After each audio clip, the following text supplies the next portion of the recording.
오늘부터 우리가 에스더 말씀을 2주간에 걸쳐서 매일 나눌 것인데요. 우리가 에스더서를 잘 이해하기 위해서는 먼저 당시 유대인들이 처한 역사적 상황을 조금은 아는 것이 도움이 됩니다. 여러분도 아시다시피 BC 586년에 바벨론 제국의 느부갓네살 왕에 의해서 이스라엘 나라, 즉 남유다 왕국이 완전히 멸망하고요. 예루살렘 성전도 역시 파괴됩니다. 그리고 많은 수의 이스라엘 사람들이 바벨론으로 포로로 끌려가죠. 그런데 권력은 영원하지 않는다는 말처럼 바벨론 제국도 바사 제국, 그러니까 페르시아 제국에 의해서 멸망당해요. 그게 BC 539년입니다. 그때 바사왕 고레스가 칙령을 내려요. 그래서 포로로 끌려온 이스라엘 사람들 보고 고향으로 돌아갈 사람은 돌아가라고 합니다. 그래서 많은 수의 이스라엘 사람들이 고향으로 돌아가고 또 많은 수의 사람은 그냥 남은 것처럼 보여요. 물론 고향으로 돌아갔다고 해서 이스라엘이 무슨 독립국이 됐다는 말은 아니고 계속해서 바사의 식민지 상태로 있는 겁니다. 자, 오늘 본문에 등장하는 아하수에로 왕이 누구냐? 바로 이 바사 제국의 왕이에요. 세계사로 보면 크세르크세스라고 하는 이름으로 알려져 있습니다. 고레스 왕의 외손자예요. 오늘 말씀을 보니까요, 이 아하수에로 왕이 이제 어때요? 즉위 3년에 지방관과 신하를 위해서 큰 잔치를 베풀었다 그러죠. 그리고 4절 보니까 무려 이 잔치가 180일 동안이나 계속됐다 그래요. 야, 무슨 잔치가 180일간이나 계속되는가? 아니, 이러면 나라 정신은 언제 해? 이런 생각이 좀 들 수 있을 텐데. 근데 이제 아마도 바사 제국이 127개 지방으로 이루어져 있으니까 아주 큰 나라니까요. 아마 지방관들이 돌아가면서 잔치에 참여한 것이 아닌가 이렇게 여겨집니다. 그러면 왜 즉위 원년이 아니라 하필 즉위 3년에 이런 잔치를 벌였느냐 할 때에, 왜냐하면요, 아하수에로가 즉위할 때에 애굽하고 바벨론 지방에서 반란이 있었거든요. 그래서 즉위하자마자 2년간 그 반란을 진압해야만 했어요. 그리고 이게 성공을 한 거예요. 그래서 아마도 이 즉위 3년의 잔치는 반란 진압을 자축하는 잔치이면서 또 수고한 신하들을 격려하는 의미도 있고, 또 그렇게 해서 제국에 대한 충성심을 높이려고 하는 그런 의도가 있었을 거라 생각이 됩니다.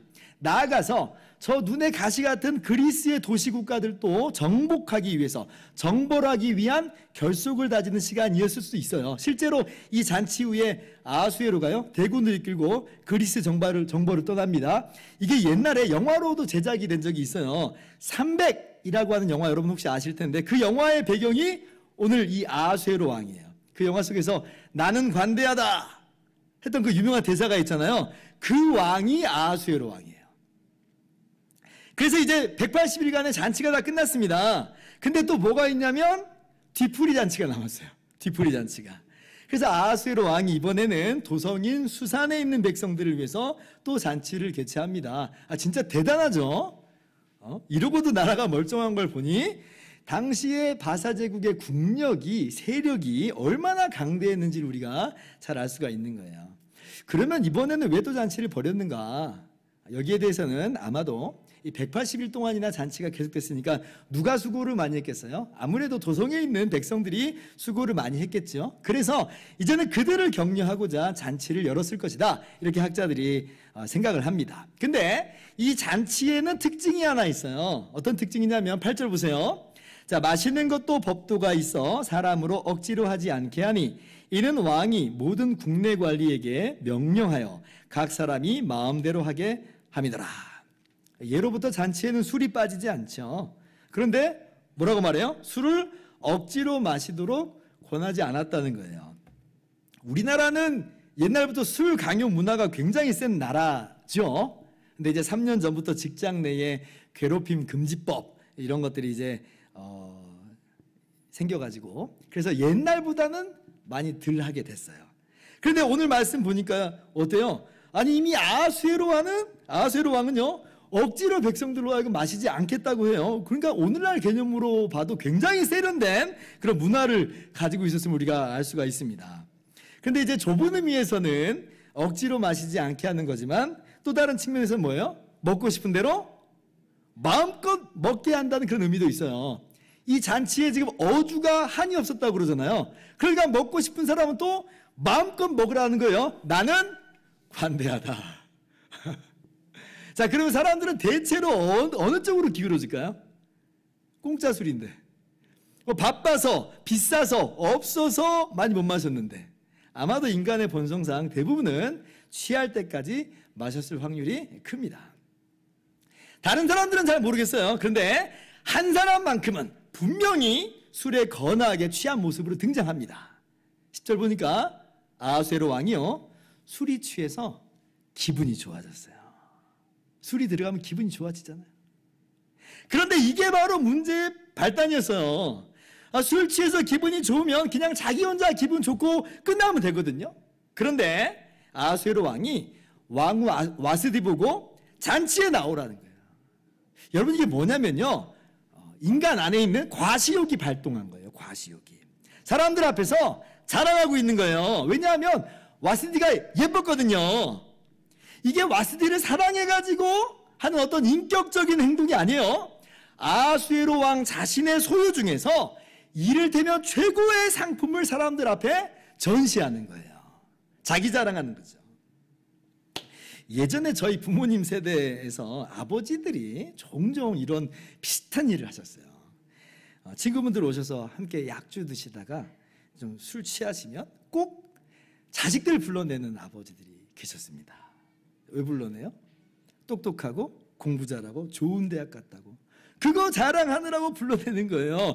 당신은 평생 어렵고 힘들게 살아왔는데 내 자식은 잘 됐다는 거죠. 근데 애들은 어때요? 엄청 싫어해요. 엄청 싫어해요. 근데 어떻게 아빠가 나오라고 하니까 그냥 술자리에 불러 나가서 인사를 하는 겁니다. 그리고 한참은 그냥 그 자리에 이야기 듣다 오는 거예요. 물론 자식 자랑하고 싶은 아버지들의 마음 충분히 이해가 됩니다만은, 그러나 자식들 입장에서는 꼭 이게 유쾌한 시간만은 아니었던 거예요. 지금 와스디도 그런 상황인 거예요. 그런데 오늘 왕후 와스디는 그러한 왕명을 따르지를 않아요. 왜 그랬는지 이유는 안 나와 있으니까 우리가 알 도리는 없죠. 그래서 여기에 대해서 정말 많은 추측들이 있는데 우리가 그것까지 살펴볼 필요는 없습니다. 그런데 아이러니한 거는 뭐예요? 보세요. 자, 술은 억지로 마시지 않게 했죠. 마시고 싶은 사람은 또 얼마든지 마시게 했단 말이에요. 그런데 와스디에게는 뭐 하고 있어요? 억지로 오게 하고 있는 그런 모양새를 취하고 있어요. 정말 관대하다면 와스디가 잔치에 나오기를 거절했다 하더라도 그런가 보다, 나름 이유가 있나 보네 라고 해야 되는데, 근데 아하수에로 왕은 이것을 참지를 못하는 거예요. 아마 백성들과 신하들 앞에서 자신의 권위가 땅에 떨어졌다고 그렇게 생각을 했겠지요. 그래서 분노를 터뜨립니다. 관대한 것처럼 보였지만 실제로는 전혀 관대하지 못한 인간의 내면을 여실히 드러내고 있는 거예요. 그래서 이 분노를 주체하지 못하고 와스디를요, 다시는 왕 앞에 오지 못하도록 하는 조서를 내립니다. 여러분, 이게 지금 조서까지 내릴 만한 일인지 모르겠어요. 심지어 19절 보니까 법률로까지 제정을 해가지고 번복되지 못하도록도 해요. 이걸 지금 조언이라고 하는 신하나, 이걸 또 좋다고 받아들이는 왕이나, 정말 하나같이 엉망진창의 혼란스러운 모습을 우리는 이 잔치의 끝자락에서 목도하고 있는 거예요. 오늘 저는 본문 말씀을 통해서 그래서 남편은 어떻게 해야 되는가, 또 아내는 어떻게 해야 되는가, 누가 더 잘못했는가, 지금 제가 그걸 말씀드리고자 하는 게 아니에요. 그것들은 분명히 오늘 말씀 속에서 충분히 적용할 수 있는 내용들이고 또 적용해야 마땅한 내용들이긴 하겠지만요, 그건 나중에 구역 모임 때 나누시면 좋을 것 같고요. 오늘 말씀은 그것보다 훨씬 더 중요한 내용을 담고 있어요. 그럼 그게 뭘까요? 하나님께서 오늘 말씀을 통해서 우리에게 주시는 교훈이 무엇인지를 세 가지로 함께 살펴봅시다. 첫째로, 우리가 살아가는 인생이라고 하는 것이 너무나도 불안정한 인생이라고 하는 것을, 너무나도 불안한 세상이라고 하는 것을 하나님께서 우리에게 교훈하여 주세요. 자, 오늘 본문 말씀은요, 와스디의 입장도 한번 들어보자 하는 게 골자가 아니에요. 정말 우리가 주목해 보아야 될 그런 건 뭐냐면, 지금 이러한 혼란스러운 정치적 상황 속에서 누가 살아가고 있냐면 이스라엘 백성들이 살아가고 있어요. 이스라엘 백성들이 피지배 민족으로 살아가고 있다는 거예요. 그렇다면 이 아하수에로 왕의 통치를 받는 이스라엘 민족의 입장에서는 어때요? 이게 얼마나 불안한 모습이에요. 얼마나 불안한 세상이에요. 아니 와스디가 왕인데도 불구하고 하루아침에 폐위가 돼버려요. 언제고 이 화살이 자신들에게도 날아올 수 있는 거 아니에요? 세상의 제국 전체를 좌지우지할 수 있는 그 왕이 이렇게나 감정적이고 충동적이고 변덕스럽고 즉흥적인 그런 왕임을 볼 때에 그 왕의 지배를 받는 민족 입장에서는 이 삶이라는 게 정말 불안하기 그지없는 세상인 거예요. 지금은 문제없이 단단하게 자리 잡고 있는 것처럼 보여도요, 언제든지 순식간에 그 딛고 있는 발판이 빠져버릴 수 있는 그런 인생의 모습을 보여주는 거죠. 2016년인가요? 경주에서 우리나라 역대 최고인 진도 5.8 규모의 지진이 일어난 적이 있었습니다. 아마 여러분도 그때 기억나실 거예요. 제가 그때 집에 있었는데요. 저희 집이 아파트 25층이에요. 근데 갑자기 건물이 막 흔들리더라고요. 건물이 막 흔들리면서 주방에 있는 전등이 진자처럼 이렇게 흔들리는 거예요. 우와, 너무 무서운 거예요. 그런 경험을 한 번도 해본 적이 없었거든요. 만약에 1층이었으면 조금 덜 무서웠을 텐데 하필 꼭대기층이니까 온 몸으로 그 흔들림을 몸으로 느꼈거든요. 그러니까 야, 이거 혹시 무너지는 거 아니야? 이거 폭삭 무너지면 나는 꼼짝없이 죽겠구나 하는 생각이 저절로 들더라고요. 그래서 그때 제가 처음 알았어요. 우리 발밑이 생각보다 단단하지 않구나. 단단한 줄 알았거든요. 안 흔들릴 줄 알았거든요. 흔들리더라고요. 언제고 흔들릴 수 있다는 걸 그때 깨달았어요. 여러분, 오늘 하루아침에 와스디가 왕후의 자리에서 폐위될 줄 누가 알았겠어요? 아니나 다를까 몇 년 뒤에 이스라엘 민족에게도 큰 위기가 다가옵니다. 에스더 3장을 보면 이제 아각 사람 하만이 이 바사 제국의 제2인자로 중용이 돼요. 근데 그때 아하수에로 왕이요, 하만의 말을 듣고 또 하만의 요청대로 어떤 조서를 내리냐면 제국 내에 이스라엘 사람들 몰살령을 내려요. 몰살령을.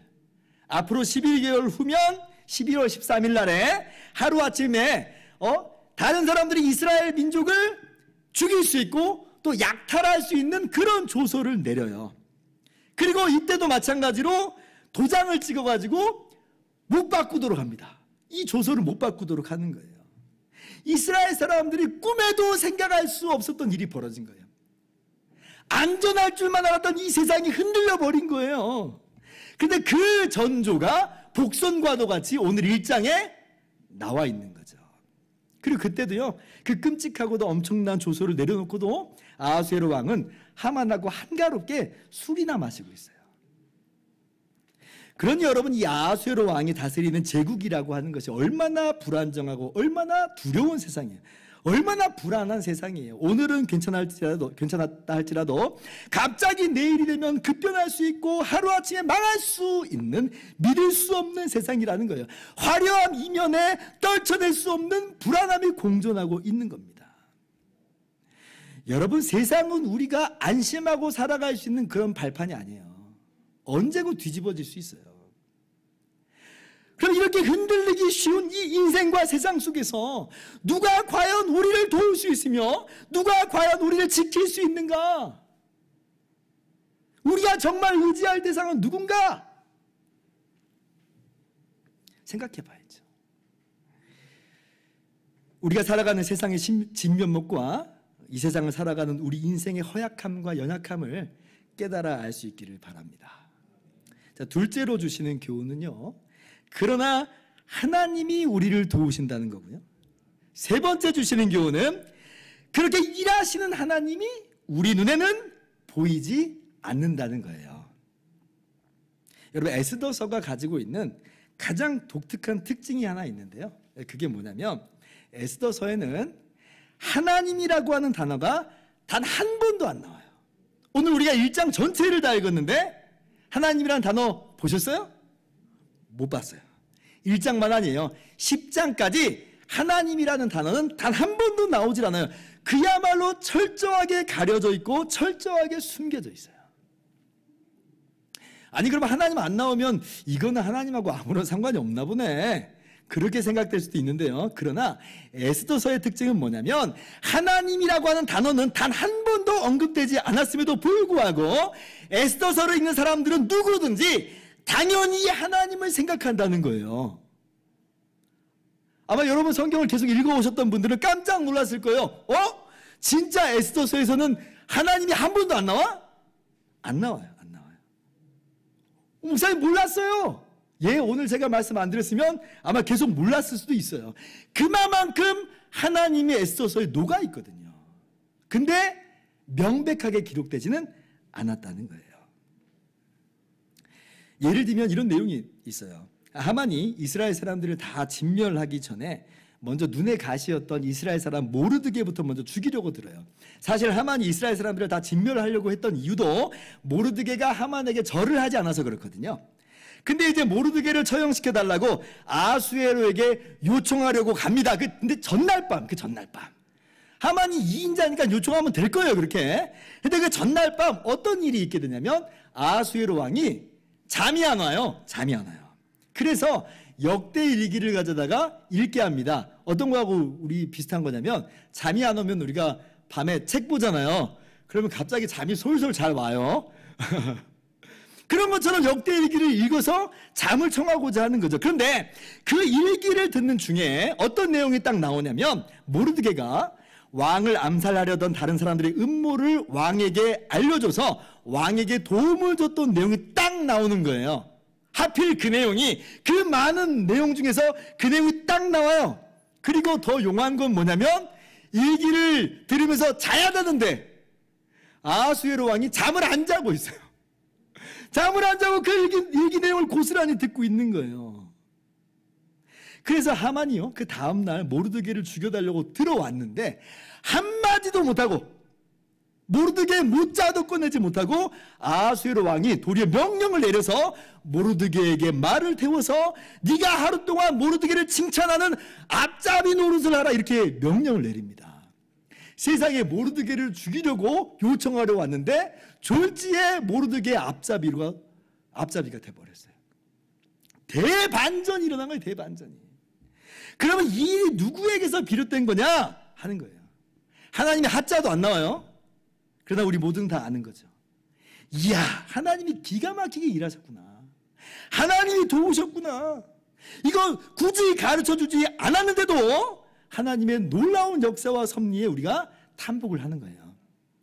오늘 본문 말씀도 마찬가지입니다. 자, 이렇게 해서 결국 왕후 와스디가 폐위가 됩니다. 그럼 그거 하나님이 시키신 거냐? 아니요, 그렇지 않아요. 와스디는 와스디대로 자신이 그렇게 선택하고 행동한 거고요. 아수에로 왕은 아수 왕대로 그렇게 생각하고 결정한 거예요. 그들의 잘잘못을 따지기 전에 그들이 지극히 자신의 자유의지 가운데 그 누구에 강요되지 않는 자신의 선택으로 행한 거예요. 그러니 그 결과들에 있어서 자신들이 책임을 지는 겁니다. 그런데 결국 이것이 어떤 결과로 이어지냐면 몇 년 뒤에 이스라엘 사람인 에스더가 와스디의 뒤를 이어서 왕후가 되는 일이 있게 돼요. 그리고 나중에 이스라엘 백성들이 구원받는 것에 있어서 이 에스더가 가장 결정적인 역할을 하게 됩니다. 정말 기가 막히죠. 기가 막혀요. 어떻게 이런 일이 있을 수 있는가? 어떻게 와스디가 폐위되고 와스디가 폐위되고 에스더가 왕비가 되는, 왕후가 되는 이런 일이 있을 수 있는가? 우리의 눈에 보이진 않는데 그러나 이 역사 뒤편에 면면이 흐르고 있는 하나님의 오묘하신 섭리가 자리 잡고 있는 거예요.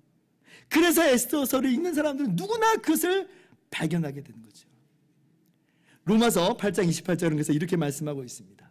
우리가 알거니와 하나님을 사랑하는 자 곧 그의 뜻대로 부르심을 입은 자들에게는 모든 것이 합력하여 선을 이루느니라. 하나님께서는요, 와스디는 와스디대로 행하고 아수에로 왕은 아수에로 왕대로 행하는 이 뒤죽박죽의 혼란스러운 상황 속에서도 하나님 당신의 계획을 이루어 가시는 거예요. 하나님의 백성들을 위해서 선을 이루어내신다는 거예요. 기가 막힌 하나님의 도우심이죠. 그런데 당장 이게 우리 눈에 보인다고요? 보이지는 않는다. 대체로 그 당시 그 상황 속에서는 하나님의 일하심이 잘 안 보이는 게 사실입니다. 우리 삶 속에서 그래요. 근데 나중에 뒤를 돌아보면서 큰 그림으로 보고 나서야 우리가 그것을 잘 알게 되죠. 무릎을 탁 치면서 야, 하나님이 이렇게 일하셨구나. 6월이 되면 떠오르는 우리나라 역사에 정말 비극적인 사건이 있죠. 1950년 6월 25일 날 이 북한이 침략해 들어와서 한국 전쟁이 발발을 하잖아요. 인명 피해만 무려 500만 명이나 되는 끔찍한 전쟁이었습니다. 전쟁 초기에 얼마나 우리나라가 수세에 몰렸는지 서울 뺏기고 순식간에 낙동강까지 밀려버려요. 낙동강을 최후의 전선으로 간신히 버티고 있는, 위태위태하게 버티는 그런 상황이었습니다. 그래서 당시에 유엔에서요, 우리나라를 돕기 위해서 유엔군 파병을 결의를 해요. 그런데 지금도 마찬가지지만 당시에도 유엔 상임 이사국 5나라의 결의가 필요합니다. 우리가 우크라이나 전쟁에서 그걸 지금 여실히 잘 보고 있잖아요. 여기서 단 한 나라만 거부권을 행사해버리면 이거 부결되는 거예요. 파병이 안 되는 겁니다. 그런데 그 5 상임 이사국 중에 한 나라가 어디냐면 소련이었다는 게 문제예요. 소련이죠. 그때는 자유중국이 상임 이사국이었기 때문에 자유중국이 반대할 일은 없어요. 근데 소련은 북한하고 긴밀하게 연결된 나라예요. 우리나라 3.8선으로 딱 나눠졌을 때 이북에는 소련군이 진주하고 이남에는 미군이 진주하잖아요. 그리고 이 전쟁도 소련의 비호 속에서 북한이 남침한 거거든요. 그래서 그 회의에서 소련이 반대하면 그냥 그대로 부결되는 거예요. 그러면 우리나라는 100% 공산화되는 겁니다. 그런데 그 회의 날 유엔에 파송된 소련 대표가 불참해요. 참석을 안 해요. 그래서 그 회의에서 유엔군 파병이 결정되었고 그렇게 해서 우리나라 공산화가 막힌 거예요. 유엔군이 파병돼서 그 침략을 이겨낼 수 있었던 거죠. 이게 오늘날까지 소련 대사의 불참은 진짜 미스테리예요. 왜 불참했는지가 명확하게 나와 있질 않아요. 이런저런 해설이 있긴 합니다. 참석하려고 했는데 그 당시 소련의 스탈린이 전화를 안 받아가지고 참석을 못했다, 뭐 이런 이야기도 있고, 또 뭐 가장 유력한 가설은 이 소련이 미국하고 중국이 서로 전쟁하게 해가지고 이 전쟁의 수렁 속에 빠지게 했다는 거예요. 그래야지 소련이 동유럽에서 세력을 확장할 수 있는 절호의 찬스가 될 수 있었기 때문에 아마도 그냥 내버려 둔 것이다, 뭐 이런 가설들도 있어요. 어쨌든지 간에 그래도 참석해서 거부권을 행사할 수 있었잖아요.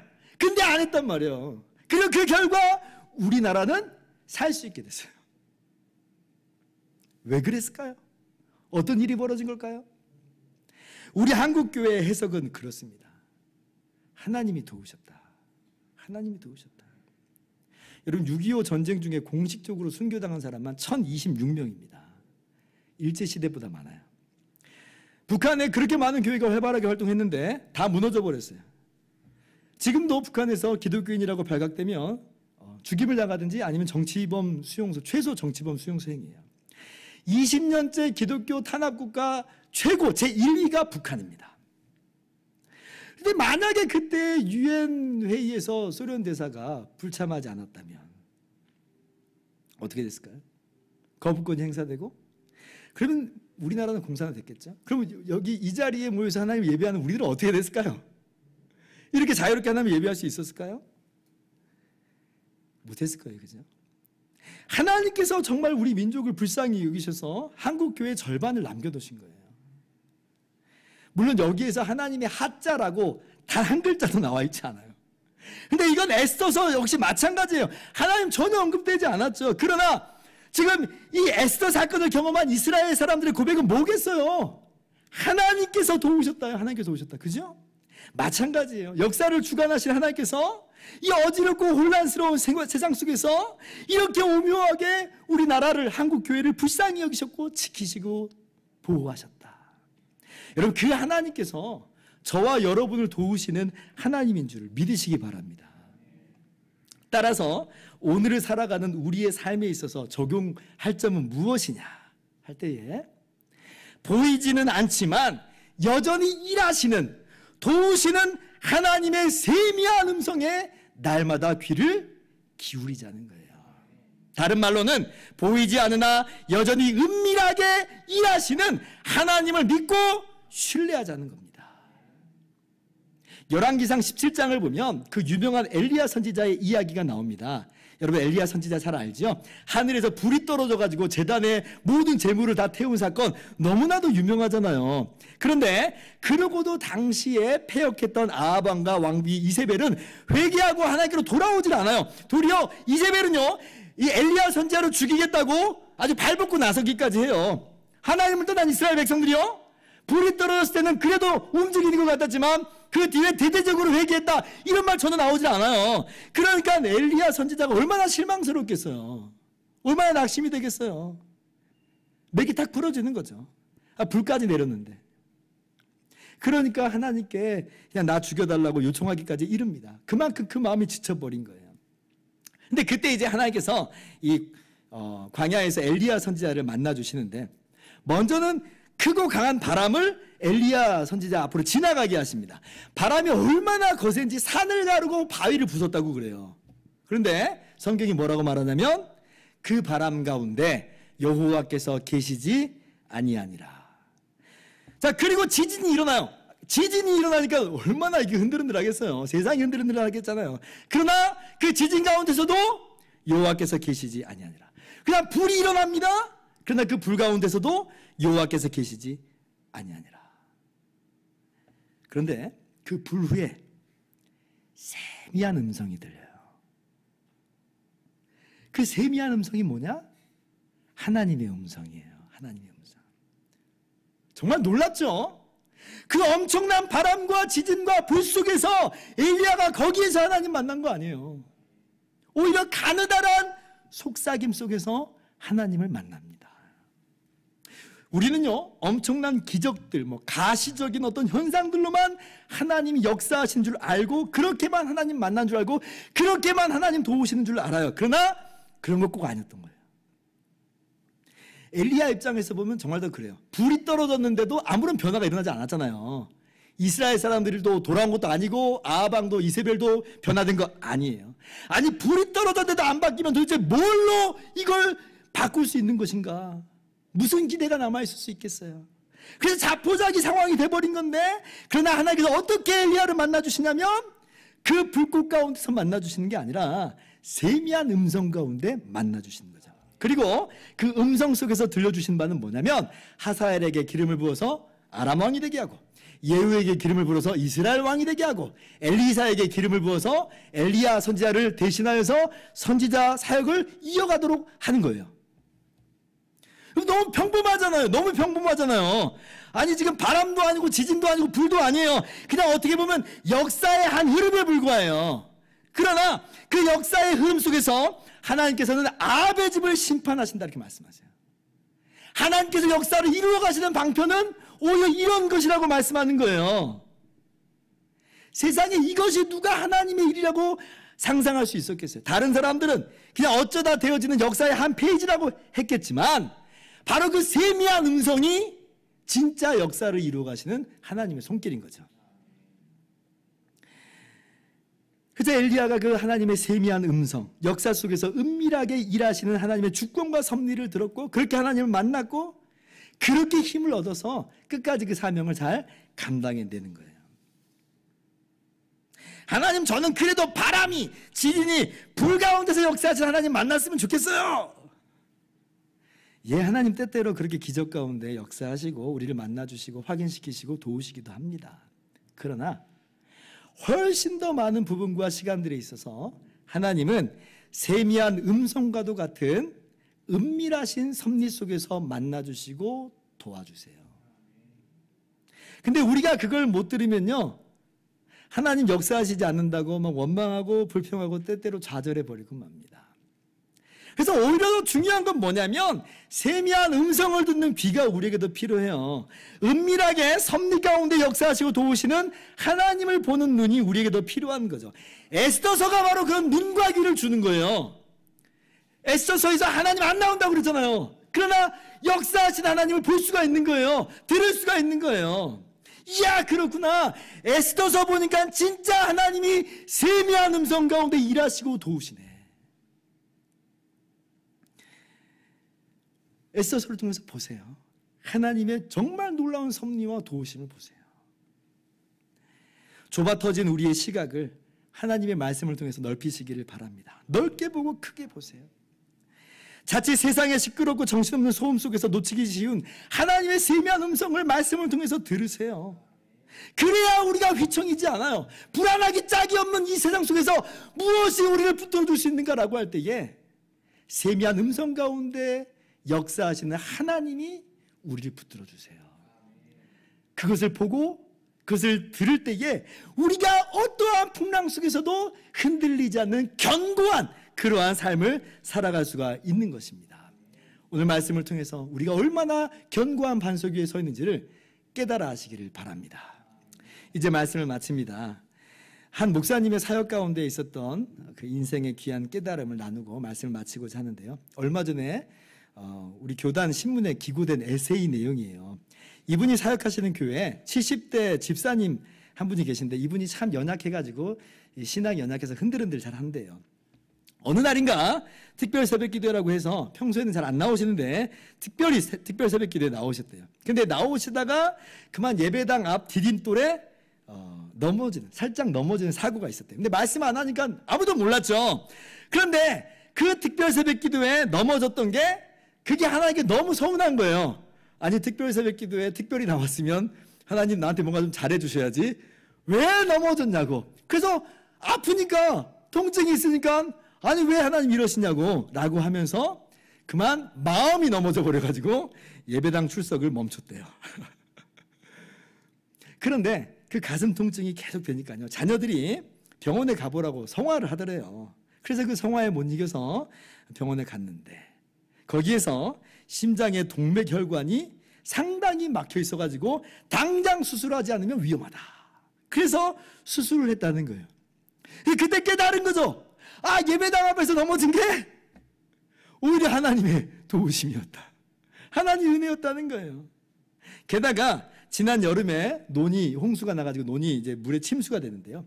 그러면 이제 정부에서 피해 농가에게 1년간 의료비 지원을 하는 제도가 있대요.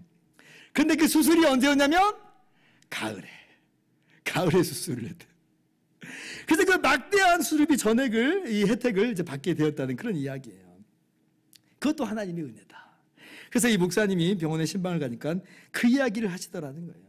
그러한 하나님의 오묘하신 섭리를 깨닫고 합력하여 선을 이루시는 하나님의 섭리를 온몸으로 체험하면서 그래서 그때부터 지금까지 신앙생활을 잘하고 계시더라라고 하는 그런 내용이었습니다. 이 시골교회 집사님은 그래도 좀 도드라져 보이는 그런 역사이지만 그러나 더 많은 경우에 있어서 그것마저도 우리 눈에 보이지 않는 경우가 많아요. 그러나 그렇다고 해서 하나님께서 일하시지 않는 것이 아니라는 거예요.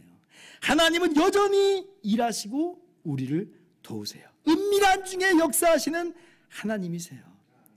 이것이야말로 혼란스럽고 어지럽고 불안한 세상 속에서 우리가 평안하게 살아갈 수 있는 힘과 원동력이 됩니다. 토저 목사님은 이런 명언을 남깁니다. 현재의 상황이 통제불능인 것처럼 보이지만 모든 것 뒤에서 자신의 권위를 포기하지 않으시는 하나님이 계십니다. 합력하여 선을 이루시는 하나님을 믿고 의지하세요. 그 하나님이 우리 하나님이에요. 그 하나님이 우리를 위해서 이 땅에 오셨어요. 그 하나님이 우리를 위해서 십자가를 대신 지시기까지 하셨어요. 주님의 빚값 주고 우리를 당신의 교회로 삼으셨어요. 우리가 그렇게 하나님의 소유가 됐어요. 그러므로 하나님께서 책임지십니다. 책임지세요. 세미한 음성 가운데 일하시는 주님을 날마다 만나시는, 그러므로 주님이 주신 참된 평강을 누리시는 저와 여러분 되기를 주님의 이름으로 축원합니다.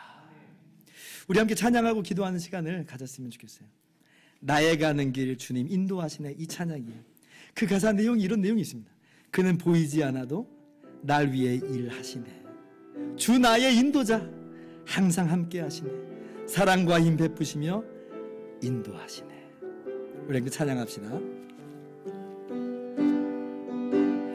나의 가는 길 주님 인도하시네.